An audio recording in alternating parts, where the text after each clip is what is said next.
Orang fitnah terlibat dengan pelbagai dosa kerana dia menambah-nambah cerita yang orang tak buat pun dia cerita sekali. Muslimin muslimat yang dirahmati Allah, itu tanda hatinya sedang berpenyakit. Kalau kita sedar hati ni punya rasa yang tak seronok bila orang bahagia, hatimu sedang berpenyakit. Kalau tak rawat, kita akan terjebak dengan fitnah.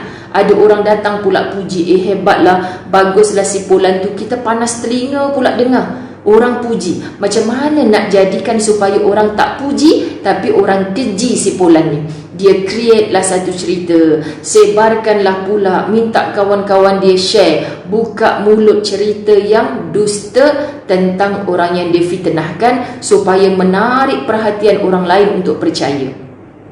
Sanggupnya anda nak mati dalam dosa tersebut. Na'udzubillah min zalik. Muslimin muslimat dirahmati Allah, hadis Nabi SAW. Dengar sangat.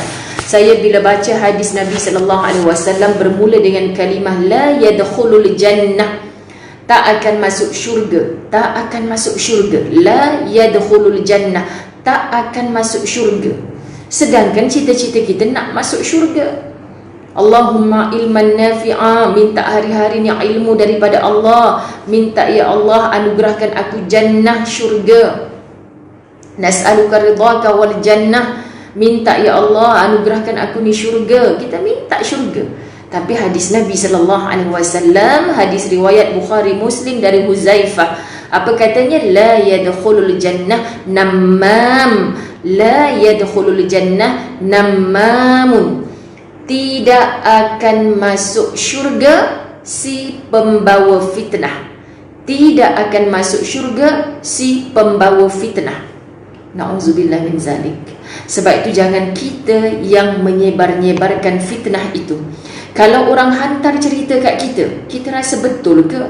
Jangan pandai-pandai kita copy paste, screenshot cerita orang tu, ataupun kita cakap pula kat orang lain, saya tak tahulah benda ni betul ke tidak kak, tapi saya dengar daripada orang ni.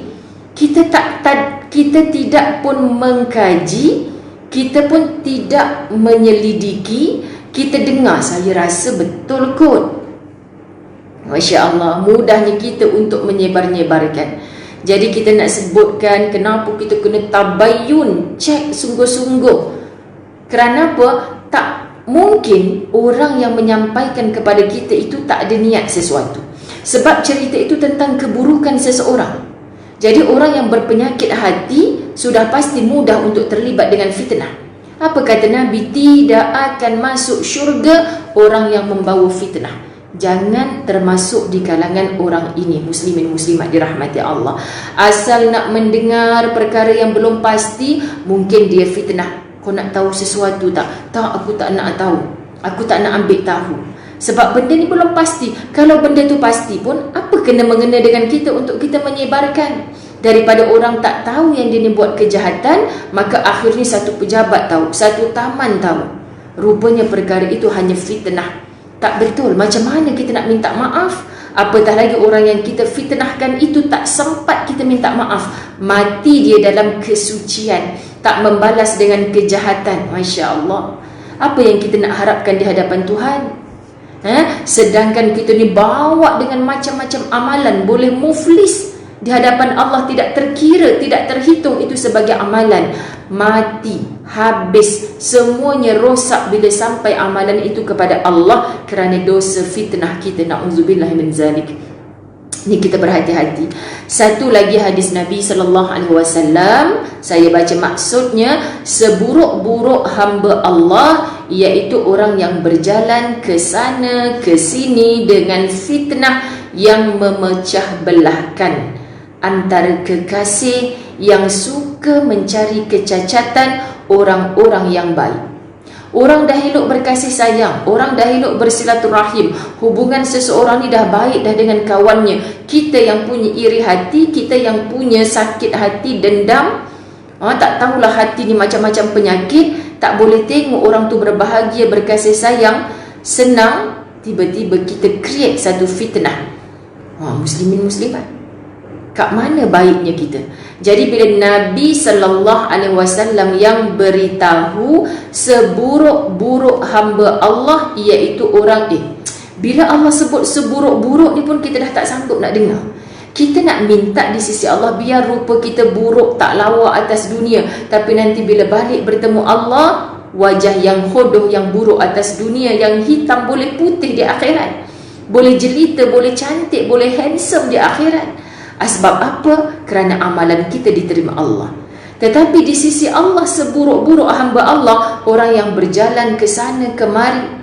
Musim PKP tak boleh nak berjalan ke sana kemari hari tu, so dia sebarkan fitnah melalui hujung jari sahaja.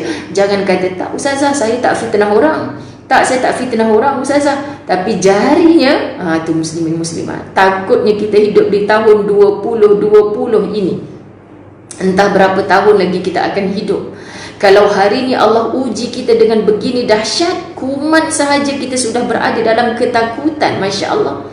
Ke depan Allah boleh datangkan macam-macam lagi kalau kita seronok dengan ciri-ciri munafik ini. Na'udzubillah min zalik.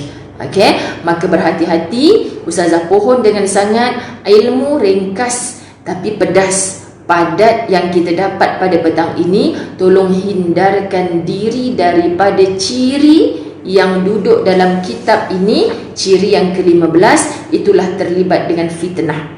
Kerana apa? Fitnah ini adalah ciri orang-orang munafik. Jadi takutkan muslimat dirahmati Allah, terlibat dengan fitnah tak akan masuk syurga. Siapa yang cakap? Nabi SAW. Ustazah Zaid tolong bacakan sahaja hadis Nabi tersebut.